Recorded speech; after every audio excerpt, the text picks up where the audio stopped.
Welcome to another video. यह है black road का एपिसोड 165, 166 और 167 का रिव्यू। तो चलिए जानते हैं क्या हुआ कहानी में आगे। ब्लैक क्लोवर के तो अब तक डार्क ट्राइड क्लोवर किंगडम और हार्ट किंगडम में हमला कर चुकी थी, और उस सब में सबसे बुरा होता है जब सामना होता है लॉर पैचिका का वेनिका से। और अब कहानी में आगे हम बढ़ते स्पेड किंगडम की ओर, जहाँ कुछ लोग बात कर रहे होते डार्क ट्राइड के बारे में, जो अभी अलग अलग किंगडम में इन्वेड कर रहे होंगे। और साथ ही उन्होंने सुना कि कोई क्लोवर किंगडम से स्पाई है उनके यहाँ स्पेड किंगडम में। पर हाँ, सच ये भी है कि शायद ही कोई इतना बेवकूफ़ होगा जो यहाँ स्पाई करेगा। पर तभी अगले पल हम किसी को देखते हैं जो कि दांते के कमरे में खड़ा होकर कुछ इन्फॉर्मेशन देख रहा होता है, जिसको पकड़ लेता है क्लोवर किंगडम का एक सैनिक, जो समझ पाता है कि ये शायद स्पाई होगा, जिस पर वो कुछ हमले करने वाला होता है, जिसके जवाब में वो अपने मैजिक से उसको अपने शैडो में खींच कर गायब कर देता है। और ये शख्स देखा जाता है शायद ब्लैक बुल्स से, क्योंकि इसके पास देखा जाता है ब्लैक बुल्स का पैच। तो कौन है ये, जिस बारे में हम जानेंगे आगे। तो आगे हम पहुंचते हैं हार्ट किंगडम की ओर, जहाँ लॉर पेचिका के सामने खड़ी होती है वेनिका। जहाँ वो बताती है कि लास्ट टाइम उसने उसको कर्ज इसलिए किया क्योंकि उसको ऐसा करने के लिए कहा था मैगिकुला ने, जिस समय काफ़ी मज़े किए थे वेनिका ने लॉर पेचिका के साथ। पर जिस पर लॉर पेचिका कहती है कि तुम मेरे पीछे हो, तो हार्ट किंगडम पे हमला करने का क्या मतलब बनता है। पर जिस पर वेनिका कहती है कि मुझे लगा ऐसा करने से तुम्हारा मूड थोड़ा और बनेगा मुझसे लड़ने का। पर जिस पर नोरेल उसको याद दिलाती है कि उसके सारे मिनियंस को हरा दिया इन लोगों ने। पर एक सेकंड, क्या कहा? जान तभी उसका वो जीप वाला मिनियन जो बेहोश होना चाहिए था उठ जाता है, और साथ ही फिर वो उसको प्यार से चुप करा के बता दिए बाकी मिनियंस के बारे में भी कि उसने उन पर ऐसा कर्ज अप्लाई किया है कि वो मर नहीं सकते, चाहे तुम उन्हें कितनी भी बार मार लो। जहाँ बिल्कुल ऐसा ही होता है। मतलब गाजा ने जिस डार्क डिसिपल को हराया था वो दोबारा उठ खड़ा होता है, और साथ ही बाकी लोग भी जिनको क्लोवर किंगडम वालों ने हराया था वो दोबारा अपने पैरों पर उठ खड़े होते हैं। पर सभी क्लोवर किंगडम वाले उससे लड़ने के लिए तैयार होते हैं, और साथ ही लॉर पेचिका भी तैयार होते हैं अपने क्वीन वाले फॉर्म में आकर लड़ने के लिए वेनिका से, जिसका साथ देने के लिए नोलिल और मिमोसा भी तैयार होते हैं, जहाँ पे नोलिल इस्तेमाल करते हैं अपने बलकारी आर्मर का। तो जहाँ नोलिल इस्तेमाल करती है सी ड्रैगन रोर का, जिसको रोकने के लिए सामने आता है वेनिका का ब्लड मैजिक रेड बीस्ट, जो आसानी से उसको काउंटर कर लेता है। और साथ ही यहाँ पर सामना करती है मिमोसा इस जीव वाले बंदे का, जो पकड़ लेता है मिमोसा को, लेकिन जिसको अपने मैजिक एट्रीब्यूट से वो भी जकड़ लेती है।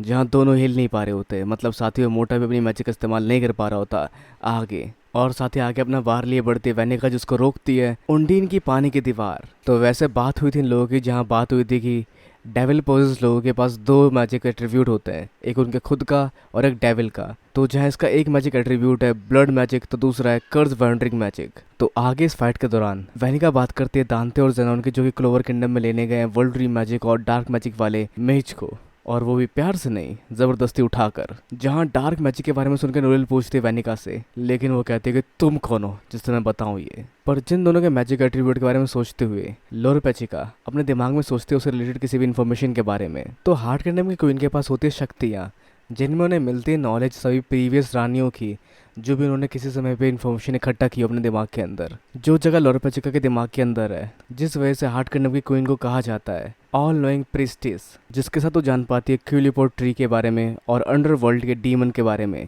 जिससे वो लिंक्ड है। जैसा कुछ फिर एक्सप्लेन करते लॉर पेचिका, जहाँ पर ये लोग कोशिश कर रहे हैं हमारी दुनिया और अंडरवर्ल्ड को एक करने की, जिसके बाद वो मारने वाले इस माटी पे मौजूद 90% से ज़्यादा लोगों को। तो ये लोग ऐसा कैसे कर सकते हैं? जहाँ पर लॉर पेचिका कहती है कि हमें बस चाहिए वो लोग जो बाकी बाद में बच जाए, हमें पावरफुल लोग चाहिए, कमज़ोर लोगों से हमारा कोई लेना देना नहीं है। जिसको जानते हुए अब लॉर पेचिका और बाकी लोग इसको यहाँ से बच के नहीं जाने देंगे, जिसके साथ लॉर पेचिका बहुत सारे पानी का इस्तेमाल करते हुए करती है माना जोन प्लस माना मेथड टेक्निक का, और सामने आता है वाटर स्प्रिट मैजिक लूडिक सेंचुरी। तो ये है वो मैजिक एट्रीब्यूट जिसके वजह से उसकी ब्लड मैजिक की शक्ति आधी हो जाएगी, और नोरेल की शक्तियों में काफ़ी ज़्यादा बढ़ोतरी होगी। जिसकी ट्रेनिंग करने के दौरान नोरेल समझ पाए थे कि उसकी ड्रेस जब इतनी छोटी होगी वो उतनी तेज़ पानी में तैर पाएगी और अपने वारों को तेज़ एग्जीक्यूट कर पाएगी। जिसके साथ उसका नया फॉर्म सामने आता है, जो होता है वल्कारी आर्मर मरमेड फॉर्म, और वाटर एट्रीब्यूट का फ़ायदा उठाते हुए एक वार करने में कामयाब होती है नोरेल उसके ऊपर, जो वार उसके शरीर से आर पार हो जाता है, लेकिन उसके बावजूद वो मुस्कुराती है और उसके वार में अपना खून मिक्स करते हुए इस्तेमाल करती है 50% पावर डेविल की, और अपना एक काउंटर अटैक करने जा रही होती है, जिससे बच पाते हैं नोएल वहाँ मौजूद एरे मैजिक के साथ, और ऊपर की तरफ बढ़ती है। पर वो भी उसका पीछा करती है, लेकिन उसके वारों से बचना शुरू कर देती है नोएल, और फिर वो और वार भी इस्तेमाल करती है जिससे बचती है नोएल, और चिल्लाना शुरू करती है कि तुमने इसी तरह से मेरी मम्मी को मारा था ना, जो थी एजियर सिल्वा। पर उसे पास्ट के इवेंट से कोई मतलब नहीं है, वो बस अभी का मजा लेना चाहती है। जहाँ उन दोनों के वार के टकराव के वजह से एक खरोच आती है नोएल को, तो कैन की ट्रेनिंग अब तक काफ़ी नहीं थी, जिस बारे में सोचते हुए लोग पूरा पास्ट की बातों को याद करते हैं, जहाँ पे लोरेपेचिका ने कहा था कि उसको मिली है पुरानी रानियों की भी ताकतें और नॉलेज। पर क्या मैं सही इंसान हूँ? क्योंकि मैं काफ़ी क्लमसी हूँ। मैं शायद हार्ट किंगडम की क्वीन बनने लायक नहीं हूँ, क्योंकि आखिरी बार जब इनका एनकाउंटर हुआ था मैगुकुला के साथ, तब भी वो कर्ज हो गई मैगुकुला के हाथों, क्योंकि शायद वो डरी हुई थी और शायद वो रानी बनने लायक भी नहीं है, जहाँ वो खुद को डीमोटिवेट करके काफ़ी तक दुखी हो सकती है और ज़्यादा। पर खैर जो भी हो, वो मरना नहीं चाहती, वो मरने से डरती है। उसने काफ़ी कुछ और सोचा है अपने किंगडम के बारे में एक क्वीन होने के नाते, पर शायद समय काफ़ी कम है उसके पास। इस पर वो कहती है कि रानी का दूसरों के सामने रोना ठीक नहीं है, पर नोलिल और मिमोसा उसको संभालते हैं कि रोना बिल्कुल ठीक है। अपनी फीलिंग के लिए, अपनी फीलिंग को समझते हुए रोना बिल्कुल ठीक है। जिसको याद करते हुए मिमोसा भी खुद को संभालती और सोचती है कि उन्हें जीतना ही पड़ेगा चाहे कुछ भी हो, अपने दयालु दोस्त के लिए, जिससे मतलब लोरेपेचिका होता है। वैसे जहाँ साथ ही काफी तक सनक चुकी होती है वैनिका, जो अपनी शक्तियों का और ज्यादा इस्तेमाल करती है और 70% शक्तियों तक पहुंच जाती है डेविल की। वैसे जहाँ ये मुसीबत वाली बात बिल्कुल नहीं, क्योंकि वो वेट कर रहे थे इसी मोमेंट का जब वो अपने डेविल की शक्तियों का सारा निचोड़ इस्तेमाल कर लेगी, जो कि 70% है, और उसी मोमेंट में सामने आएगी उनकी मदद करने के लिए एरकिन स्टेज की मेज। और तभी सामने आती है नैरो, जो तेजी से बढ़ते हुए इस्तेमाल करते अपने माना method ceiling magic eternal prism का, जो वैनिका को पूरी दुनिया और लोरेपेचिका पे कब्जा नहीं करने देगी। और अब कहानी में आगे नैरो के इस मैजिक से अगर फ़ायदा होगा तो काफ़ी तक मैगुकुला सील हो चुकी होगी और रानी के ऊपर से वो कर्ज हट चुका होगा। लेकिन जब लोरेपेचिका चेक करती है उस कर्ज को, तो वो ज्यों का त्यों वहीं पड़ा होता है, जिस पर वैनिका कहती है, हाँ एज एक्सपेक्टेड, तुम लोग मुझसे कमज़ोर हो और उसके बावजूद ऐसा प्रेडिक्ट ना किए जाने वाला स्पेल तुमने इस्तेमाल किया। तुम लोग सच में काफ़ी कमाल हो। जिसके साथ उसके वार चारों तरफ फैल जाते हैं और उसका वार होना शुरू होता है लोरेपेचिका के ऊपर, जिसके साथ उसका माना जोन ब्लड मैजिक के साथ एक्सप्लोड हो जाता है। और साथ ही वैनिका का ये प्यादा पकड़ लेता है मिमोसा को, जिससे वो अपने आप को छुड़वाती है किस तरह से और अपने मैजिक के साथ उसको भी जकड़ लेती है। तो दोबारा सिचुएशन सेम बन जाती है, जहाँ पे एक जकड़ होती है उस लिस्ले से बंदे की, तो दूसरी जकड़ होती है मिमोसा की। और आगे हम देखते हैं मैगुकुला या फिर वैनिका को, जो कहती है, तुमने मुझे हराने के लिए कई सारे तरीकों का इस्तेमाल किया और शायद थोड़ी सी और पावर तुम्हारे पास होती तो तुम कामयाब हो चुकी होती मुझे सील करने में। जब तुम सभी सच में कमाल के हो तो मज़ा और ज़्यादा आएगा तुम्हें तड़पाने में, जहाँ नोलिल और नैरो जख्मी पड़े हुए हैं। पर खैर जहाँ पे नैरो का मैजिक काम आया था उसके अगेंस्ट, तो उससे बची वो कर्ज वॉन्डरिंग मैजिक डिकेइंग वर्ल्ड के साथ, जो डेविल की 70% शक्तियों के साथ एक्टिव हो चुका था, जिसके आसपास अगर कोई भी स्पेल एरिया आएगा तो वो कमज़ोर पड़ जाएगा। खैर साथ ही मैगुकुला के इस वार से इसने कर्ज कर दिया कि स्पिरिट को भी, और कैसा होता है कि स्पिरिट को कर्ज करना वो ये यहाँ पर देख पाती है, जहाँ उंडीन को जख्मी देखकर काफ़ी हद तक परेशान हो चुकी होती है लोरेपेचिका, और याद करती है वो सारे पल जो शुरुआत से ही उसके साथ थी। उसी ने उसको बचपन से पाल पोस के बड़ा किया, सब कुछ सिखाया समझाया, और अब वो कर्ज हो चुकी है। पर सिर्फ असर उसके ऊपर ही नहीं होता, मैगुकुला की शक्ति से कुछ असर लोरेपेचिका के ऊपर भी होता है। जैसा इसलिए हुआ क्योंकि मैगुकुला उसके काफ़ी पास आ चुकी है। तो जहाँ लोरेपेचिका फिर भी दुखी है उंडीन के जाने से, तो वहीं वैनिका तैयार है उसको मारने के लिए। लेकिन तभी उन्हें रोकने के लिए अपने पैरों पर खड़ी होती है नोलिल, जो कहती है बहुत हुआ। पर वैनिका को कोई फर्क नहीं पड़ता उससे, पर उसके बावजूद नोलिल आगे बढ़ती है। पर जहाँ वैनिका कहती है कि तुम लोरेपेचिका की शक्ति के बिना कुछ ज़्यादा नहीं कर पाओगे मेरे अगेंस्ट, लेकिन उसके बावजूद वो आगे बढ़ते हैं, जिसपे वार करती है वैनिका, और वो सारे वार लगते हैं नोलिल को। जहाँ वैनिका बात करती है इन दोनों के पावर के डिफरेंस के बारे में, मतलब वो कुछ नहीं कर पाएगी उसके अगेंस्ट, पर उससे कुछ फर्क नहीं पड़ता नोलिल को। उसके ऊपर कुछ और स्पेशल शक्तियाँ आती है और उन शक्तियों के साथ आगे बढ़ती है, जिससे उसकी रफ्तार काफ़ी ज़्यादा बढ़ जाती है और वो तेज़ी से अपने वार से आर पार हो जाती है वैनिका के। पर फिर भी वैनिका को उससे कुछ नहीं होने वाला, पर उसके बावजूद नोलिल वहाँ इस्तेमाल करती है सी ड्रैगन रॉर का, जिसको अपने रैट बीच से वो काउंटर कर लेती है। पर इन द एंड नोलिल हार कर वहाँ गिर जाती है, जिसमें वैनिका कहती है कि तुम्हारे वारों का मुझ पर कोई असर नहीं हुआ। लेकिन तभी उसके मुंह से खून निकलता है, जिससे वो फील कर पाते हैं नोलिल की शक्तियों को भी, और पूछते उससे उसका नाम, जिस पर नोलिल बताते अपना नाम, एड्रेस, राशन कार्ड वगैरह। मतलब वो है नोलिल सिल्वा, एक रॉयल क्लोवर किंगडम से और एक मैजिक नाइट ब्लैक बुल से। पता नहीं क्यों बताया इतना कुछ। पर आगे हम बढ़ते हैं ब्लैक बुल के हाइड आउट की ओर, जहाँ सामना कर रहे दांते का कैप्टन यामी। और कैप्टन यामी अपने स्किल के साथ एक और वार करने में कामयाब होते हैं दांते के ऊपर, पर दोबारा वो खुद को हील कर लेता है और कहता है मुझे शायद ये टेक्निक इस्तेमाल करना पसंद नहीं, पर सिर्फ तुम्हारे लिए यामिसुकी हीरो मैं दिखाऊंगा वो शक्तियाँ जो उस इंसान को तब मिलती है जब वो डेविल से पोजेस्ड होता है। जिसपे कैप्टन यामी कहते हैं don't under estimate power of a common man, मतलब उसके बदले वो भी दिखाएंगे एक आम इंसान की शक्तियाँ दांते को। और वो इस्तेमाल करता है डेविल की पावर का 80%, जिसके साथ उसकी पूरी बॉडी ब्लैक हो जाती है। तो खैर वो 80% इस्तेमाल कर सकता है क्योंकि उसको पावर मिल रही है एक ऐसे डीमन से जो कि अंडरवर्ल्ड में है, और वो अंडरवर्ल्ड का गेट खुलने से पहले उसकी 100% शक्तियों का इस्तेमाल नहीं कर सकता। हाँ, पर आस्था का वो कह नहीं सकता। जिसके साथ ही यहाँ पे दांते इस्तेमाल करता है ग्रेविटी मैजिक, ग्रेविटी सिंगुलरिटी, जो मैजिक एक ब्लैक होल की तरह होती है और आसपास की सारी चीज़ अब्जॉर्ब करना शुरू कर देती है, जिससे बच जाता है कैप्टन यामी। पर समहाउ वो पीछे देख पाते हैं कि पूरा पहाड़ उस मैजिक ने अब्जॉर्ब कर लिया, जिसको देखते हुए कैप्टन यामी उसको इस्तेमाल करता है डायमेंशन स्लैश का, पर दांते उसको भी रैप कर देता है अपने आसपास से। जिसके बाद दांते इस्तेमाल करता है अपने स्पेल का, जिसके अगेंस्ट कैप्टन यामी इस्तेमाल करते हैं डार्क मून का, जो दोनों ही वार आपस में टकरा के एक दूसरे को कैंसिल कर सकते हैं। जिस सबको देखते हुए कई सारे दावों को सोचते हैं कैप्टन यामी, और अपने माना जोन के साथ आसमान में चलते हुए कई सारे और मूव्स के बारे में सोचते हैं।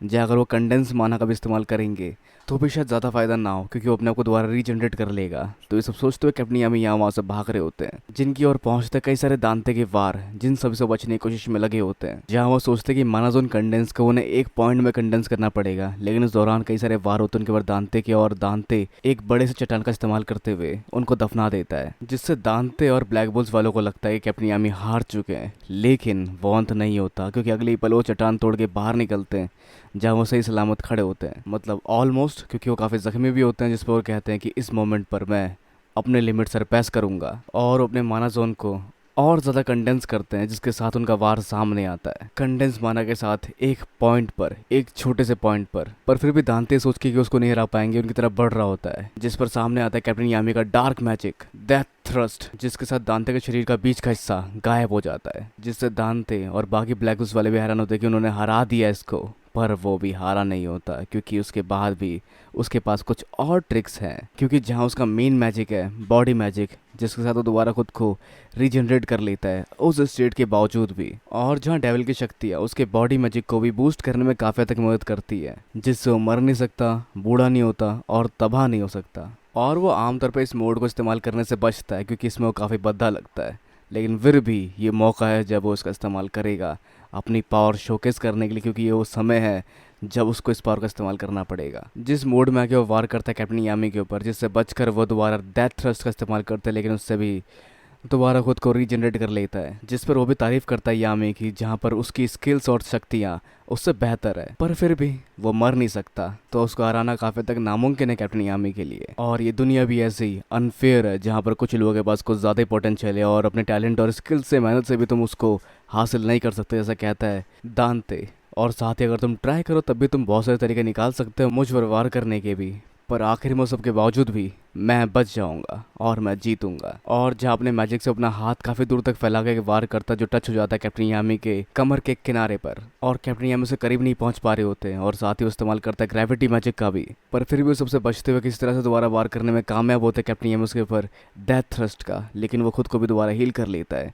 जय सबको देखते हुए आस्था सोच रहा होता है कि कैप्टन यामी ने अपनी लिमिट सरपास की, लेकिन उसके बाद भी आसान नहीं है, मुझे उनकी मदद करनी चाहिए। और खुद को कोसता हुआ अपने शरीर को कोसता है कि मेरा शरीर हिल नहीं रहा, खड़े हो जाओ, खड़े हो जाओ। और उस दौरान वहाँ पर लड़ाई चल रही होती है कैप्टन यामी और दांते की, जिस दौरान कई सारे वारों से बचते कैप्टन यामी, लेकिन कई सारे वार उनको लगते भी हैं, और उनसे ही वारों से बचते हुए आखिर में कहते हैं कैप्टन यामी आस्था से, मैं इस जंग को अकेले नहीं जीत सकता, ये बंदा मरता नहीं है, ये पागल है, अजीब है, और इसके पास अनलिमिटेड माना है, मुझे तुम्हारी ज़रूरत पड़ेगी इसे जीतने के लिए। आस्था, जहाँ पर आस्था सारे इंटरेक्शन याद करता है उनके साथ हुए जो भी अब तक उसने फेस किया है, जिनके साथ कई सारी चीज़ें सीखी भी आस्था ने, और जिनकी इस बात को सुनकर उसका शरीर अपने आप खड़ा हो जाता अपने पैरों पर, उसकी तलवार उड़ती हुई आती है उसके पास, और उसके साथ वो तैयार होता है लड़ने के लिए कैप्टन यामी के साथ मिलकर। और दोनों एक दूसरे पर भरोसा जताते हुए आगे बढ़ते हैं दांते की ओर। और अब कहानी में आगे हम बढ़ते हैं हार्ट किंगडम की ओर, जहाँ सभी जख्मी होते हैं, जिस पर वैनिका और मैगुला साथ फैसला करते हैं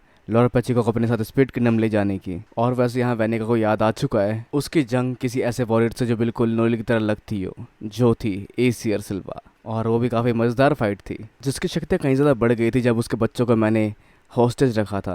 और शायद अगर मैं भी किसी को हॉस्टेज रखती तो तुम्हारी शक्ति भी और बढ़ती ना नोलेल, और ये तुम्हारी प्यारी दोस्त है, तो क्यों ना ऐसे ही किया जाए, जिस वजह से वो नोलेल को जिंदा छोड़कर ले जाते लॉर्ड पेचिको को वहाँ से अपने साथ। तो खैर वैनिका वहाँ से जा रही है, पर उसको अपने प्यादों की जरूरत बिल्कुल नहीं है, जिन सबको ब्लास्ट करने वाली होती है कर्स वर्डिंग मैजिक एक्सप्लोडिंग लाइफ के साथ। तो सभी फटने वाले उतर किनारे जिनके धमाके काफ़ी तेज़ हो सकते हैं, तो नोलेल को छोड़कर यहाँ पर ताकि वो दोबारा लड़ने आए उससे स्पिरिट किंगडम में वैनिका निकलती है वहाँ से और सारी तरफ ये सारे बम, इंसानी बम ब्लास्ट हो जाते हैं, जिसकी चपेट में सब आ जाते हैं। लेकिन क्या हुआ उसके बाद जानने से पहले हम बढ़ते हैं ब्लैक बुल्स के हाइड आउट की ओर, जहाँ कैप्टन यामी और आस्था साथ मिलकर उसका सामना कर रहे होते हैं। जहाँ आस्था उस पर अटैक करने जाता है लेकिन दांते उसको काउंटर करने वाला होता है, जिसको बचाते हैं वहाँ पर कैप्टन यामी। और फिर होता है उस पर कैप्टन यामी का डेथ थ्रस्ट का वार, लेकिन जैसे उसके बाद आस्था से वार करने जा रहा होता है वो दोबारा खुद को रीजनरेट करके आस्था को काउंटर कर देता है और उन सभी वारों से काफी तक बचाता है उसको कैप्टन यामी। तो काफी तक कैप्टन यामी अभी खुद के अलावा आस्था को भी संभाल रहे हैं और आस्था भी समझ पाता है कि वो काफी तक होल्ड बैक कर रहा है कैप्टन यामी को।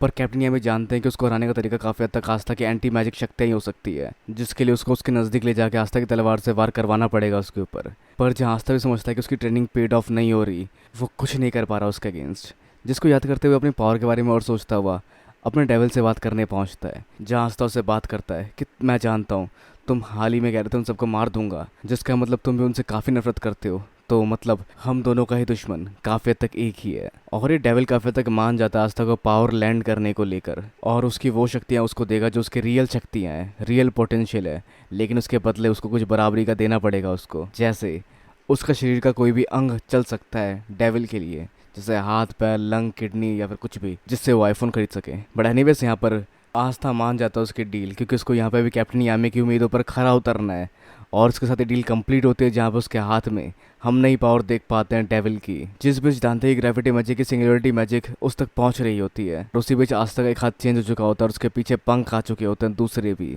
और साथ ही उसकी नई शक्ति के साथ उसकी तलवार पूरी काली पड़ जाती है और वो उसके वार से बाहर निकलता हुआ एक वार करता है उसके बीचों बीच। तो जहाँ आस्था का ये हाथ पहले की तरह नहीं रहा, उसमें नई शक्तियाँ फ्लो हो रही है और साथ ही उसको ध्यान रखना पड़ेगा कि उसकी पावर सिर्फ 50 सेकंड तक और टिक सकती है। तो जिसके साथ आस्था उसका हाथ उधेड़ देता है, लेकिन वो कई सारे और हाथ उगाकर कई सारे और हाथों से वार करना शुरू करता है आस्था के ऊपर और साथ ही अपनी तलवार का इस्तेमाल भी करता है, जिसका सामना करता है आस्था अपनी तलवार से। और पीछे से आता है कैप्टन यामी भी उसको सपोर्ट करने के लिए, और जहाँ कैप्टन यामी और आस्था साथ मिलकर उसे लड़ रहे होते हैं और दोनों साथ मिलकर अपने अपने कॉम्बो स्पेल का इस्तेमाल करते हैं, जहाँ पर ये शानदार मोमेंट होता है जब कैप्टन यामी इसको उठाकर पटक देते हैं अपने तगड़े तगड़े मसल्स के साथ। पर ये भी काफ़ी नहीं होते दांते को हराने के लिए, जहाँ वो कई सारे और चट्टानों को उड़ाकर उन सबको मिक्स करके बनाता है एक बड़ी सी तलवार, जिसको वो उनकी तरफ लॉन्च करता है, पर जिसको कैप्टन यामी और आस्था साथ में एक ओपनिंग देखते हुए इकट्ठे एक साथ अपनी पावर को सिंक करते हुए तेजी से बढ़कर उसको काउंटर करते हैं। जहाँ आस्था के उस मोड में सिर्फ 8 सेकंड और रह गए हैं, जहाँ साथ ही दांते भी पूरी तरह से बरसक हो चुका है, जो सब कुछ कुचल कर जीतना चाहता है, जिसके एक्स्ट्रा फैले हुए मसलों के फैलाव से बचते हुए कैप्टन यामी और आस्था आगे बढ़ रहे होते हैं और उस पर अटैक करने का मौका ढूंढते हुए उस पर नजदीक जाते हुए आस्था